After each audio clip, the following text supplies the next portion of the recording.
Sony Computer Entertainment presents Japan Studio. I suppose that should say in association with.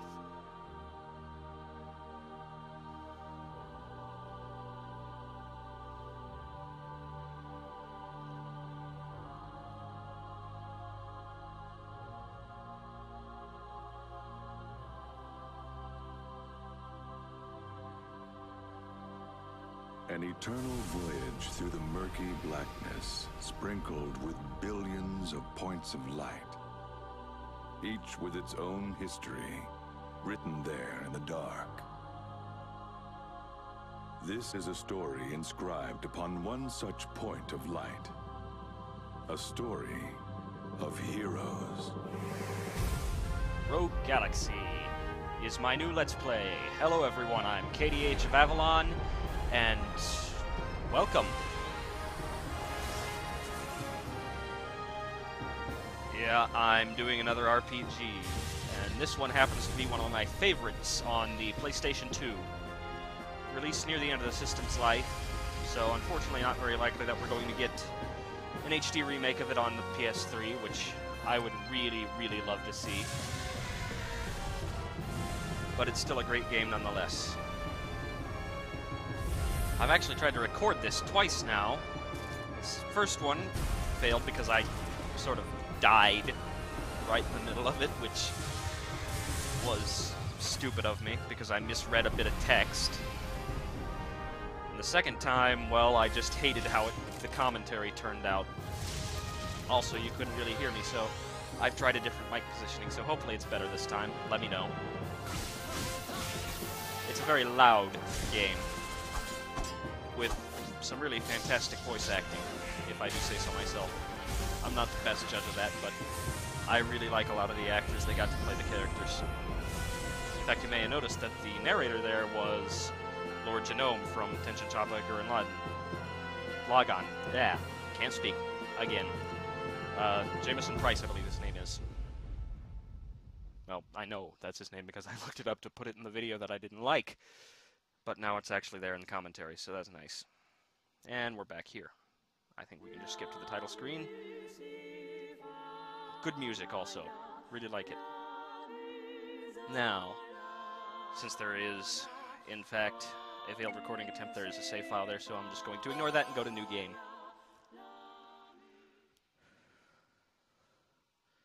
And I forgot my timer, so I have no idea how long this is. Anyway, story. The war that divides the galaxy has cast its dark shadow upon the distant desert planet Rosa. Highly valued for its natural resources, Rosa has been put under direct control of the Longardian Federation in an attempt to prevent invasion by the Draxian Empire. Under Longardia's watchful eye, the enslaved Rosans now find themselves forbidden to leave the planet. Press cross. Yeah, that's another thing I like about this game. It'll give you a quick story recap each time. And more talking coming up, so I'm going to be quiet for a bit.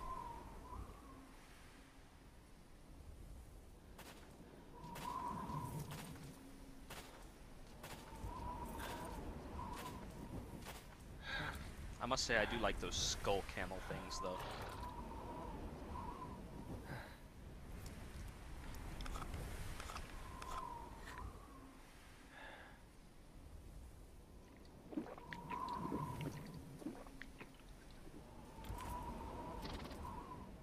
Trapped within this desert wasteland. The sands of time blow ceaselessly. But it's not gonna end like this. I'm gonna find my way out of here. I swear it.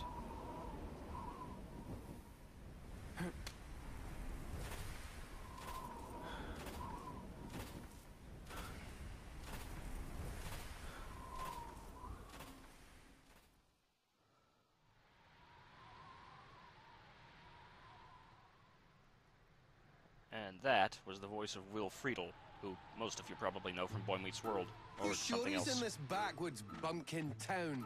The information came from a credible source. He's here all right. He should be hiding out somewhere on Rosa. Desert Claw? He's one of the galaxy's top hunters. Maybe he got his mitts on a load of dosh and he's off living it up somewhere. Can't believe he'd be wasting his time on this slave rock. Don't worry, he's somewhere on this planet. My instincts are infallible. Like I'm gonna trust a robot's instincts. I would if I were you. They're quite uncanny. Besides, I can use this to determine whether or not he's the real deal. Just leave it to Steve, all right? Really? Well, the captain will be pretty cheesed off if we don't find him. So you'd better come through on this. I know. Okay, who names a robot Steve? I really want to know that. Also, voiced by Yuri Lowenthal. Another of my favorite voice actors. I recognize him from Star Ocean, Tendon Kappa Gurren Lagann again, and, oh yeah, he's Luke Von Fabre in Tales of the Abyss.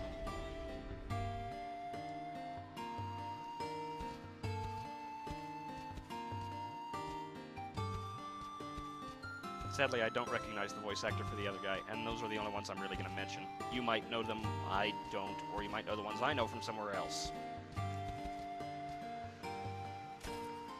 Tuckered out, huh? You did well, boy.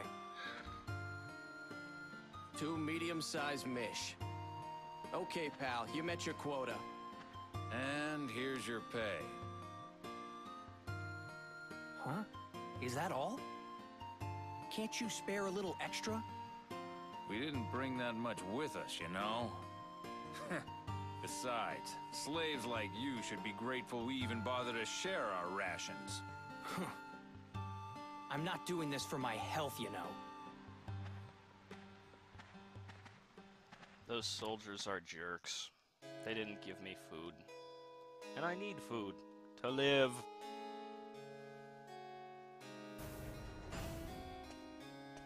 This is all that I got today. Those Longardians are getting a little too big for their britches. You gonna let them get away with it? No, don't get so worked up over it. It's been 2 years since Rose has been under Longardian rule. They're still struggling to get used to this place. We'll get our chance soon enough. Man, why did Rosa have to get mixed up in this war? It used to be such a peaceful planet. The Longardians aren't all bad, though. Now that their lookouts are posted at the gate, we never get beasts in town anymore. But the whole reason they're posted there is to keep an eye on us. Are you sure about that beasts thing? What the? Seems I spoke too soon. There's a beast in town. A pretty big one by the looks of it. Also, what kind of All right, priest has I'll a take care of hologram it. projector in his Jaster, altar? wait. Don't worry, I'll behave.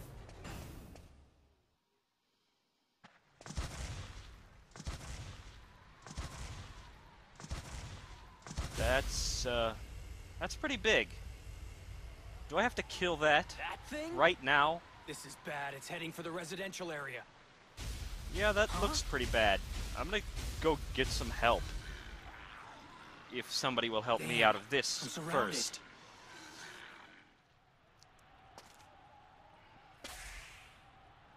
Oh, this guy looks like he's...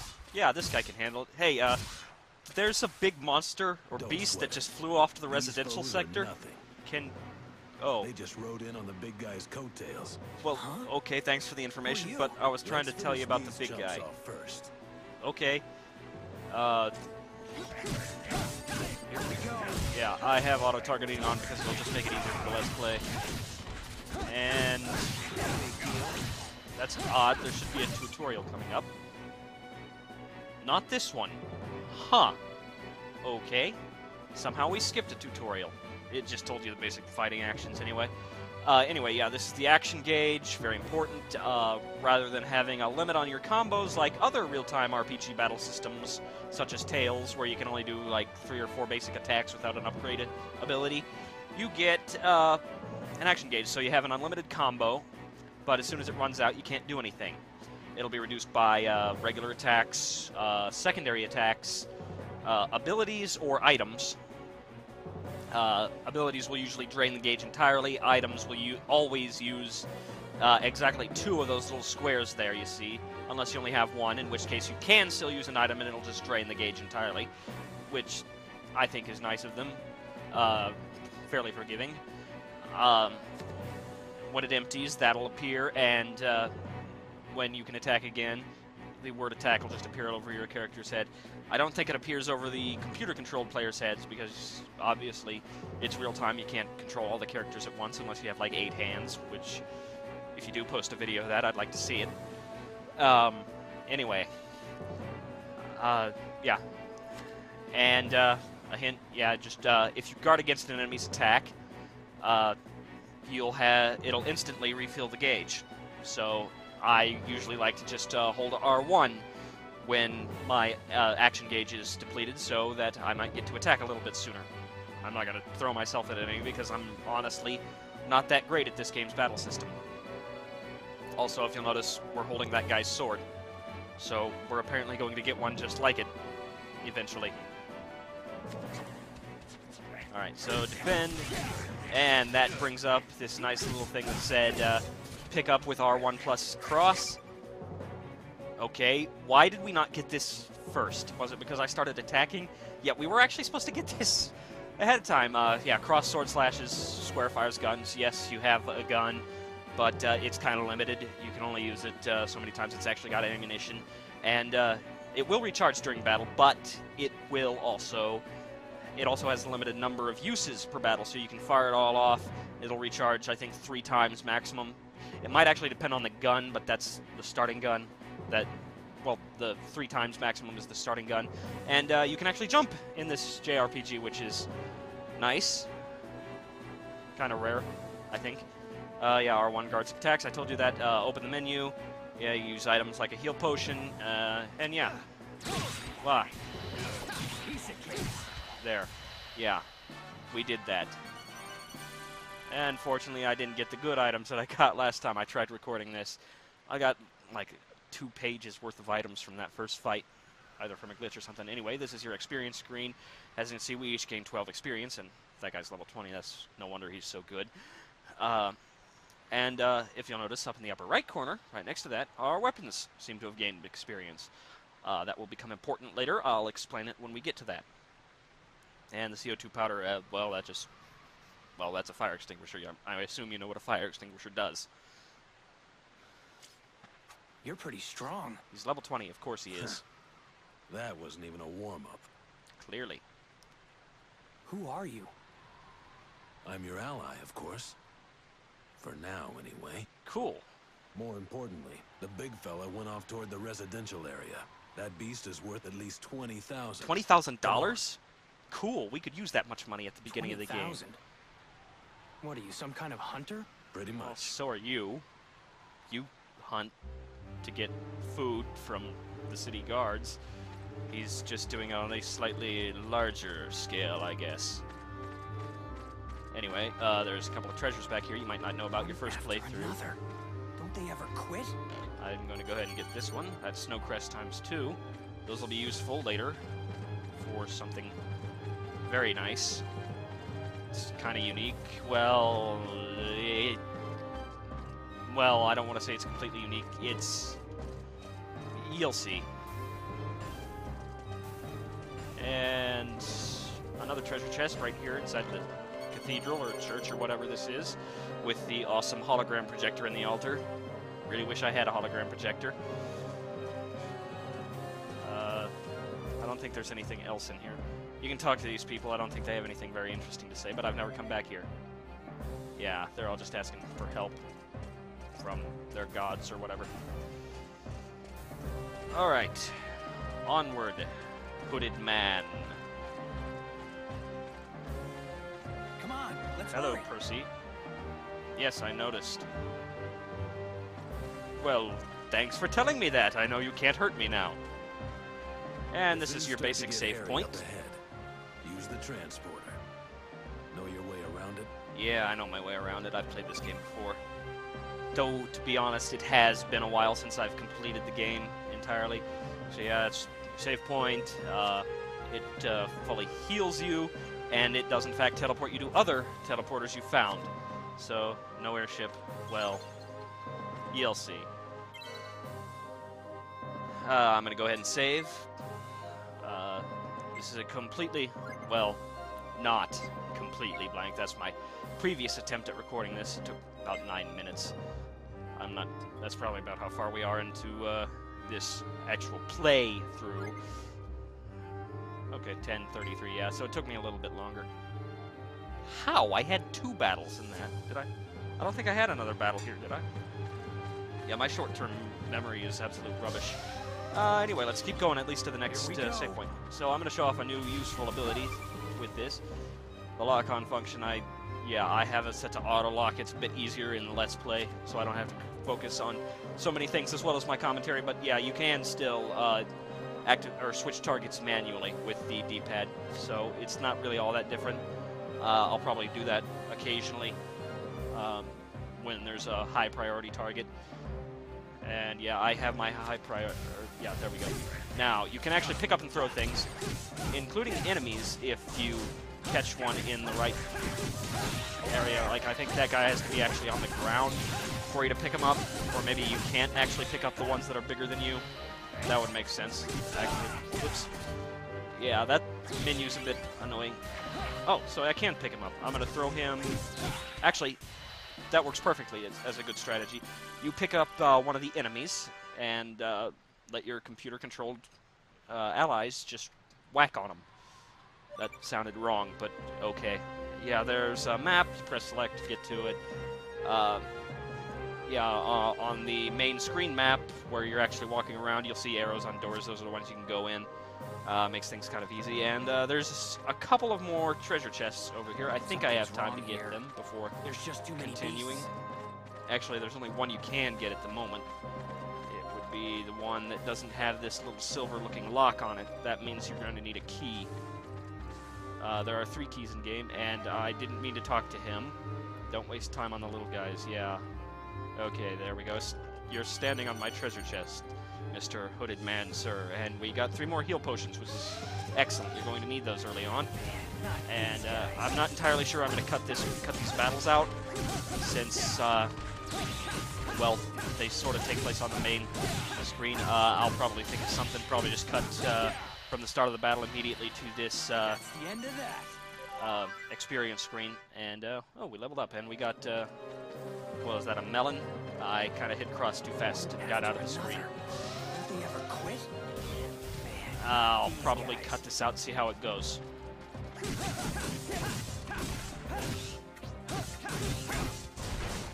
Actually, no, I haven't used my gun all that much. I'll show that. So yeah. Oh yeah, your gun uses that up too, and I successfully defended. And I've used up all the ammo on my gun. I would like to... What the... Okay. I don't know what's going on. Kind of glitchy around stairs. That's how you get it done. I guess I can go ahead and show you the main menu screen now, because I kind of need to heal really bad. Anyway, there it is, just like that. And let's see, can we display items first? There we go. There's one of our heal potions. We got 16 of them already, so we're doing pretty good. Yeah, go ahead and use 2 of them on Jaster. That did say his name right. I'm not going to have to cut that out. Yeah, Jaster. That's his name, Jaster. We'll hear his last name later. You better have some sort of strategy. Yeah, that would be useful, Mr. Guy. And 4 dragonflies up here, which... Okay, this is a good enemy to demonstrate this on. You actually have to jump in order to attack certain enemies. Or you can use your firearms. Jump, please. There we go. And... why am I shooting at this? Jaster, you're kind of messing up. And give me a second. I'll be right back.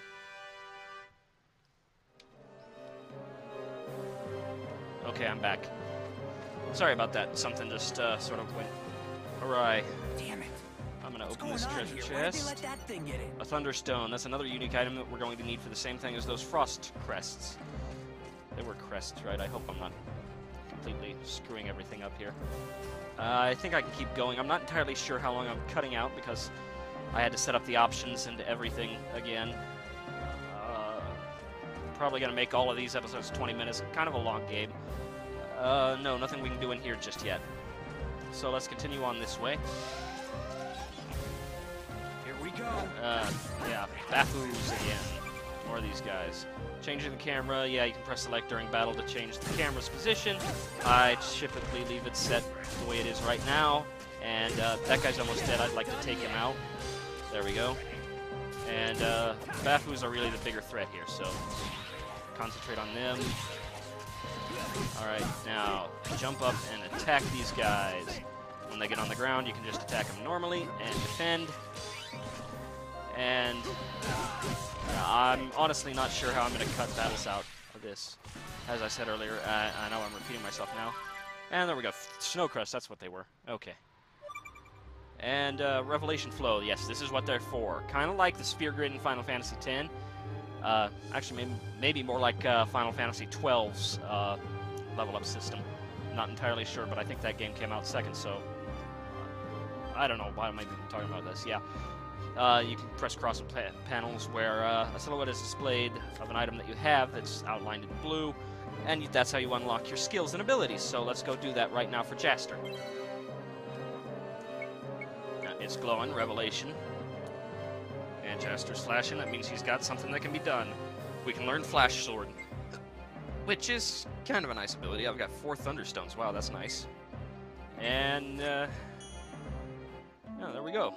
It reveals ones right next to it. You can only activate abilities next to ones that you've already activated. So you kind of have to get your abilities in a certain order still. But let's see what Flash Sword does. Triangle. There we go. Infuses the blade with the power of lightning, increasing its attack power. Continuous, unblockable lightning. That's about it. That's kind of weird. You can pause inside the menu system. Yep, you can pause inside the menu system. Okay, that's a feature of this game I didn't know I had. I think I'm pretty close to the next transporter, so let's head on up here. Oh, what's going on? Explosions. And it's these two again, Steve and this guy whose name we don't know yet. I like his voice, but I have never heard. I don't think I've ever heard him anywhere before. Would never pass up a chance to score a load of points like this. Oh, it was 20,000 points. Not dollars. That's unfortunate. Dangerous. Come on, this way. Hey, wait for me. Okay, here we go. And yeah, right up. Oh yeah, the soldiers are running away bravely. Yeah, and you're not doing a thing to stop them, are you? The bridge is out! No worries, we can swim. And jump out of it. Well, climb out of it. Jumping is very useful. Don't fall behind, okay? And these chests we can open both of. So I'm going to go ahead and do that, and that'll be the end of this episode as soon as I save. Heal Potion time 3, alright. And I've been KDH of Avalon. I hope you enjoyed this first episode of Rogue Galaxy. There is a lot more explanation to come, so if you intend to watch any more of the LP, you should at least stick around for the first 3 or 4 episodes. Have a nice day.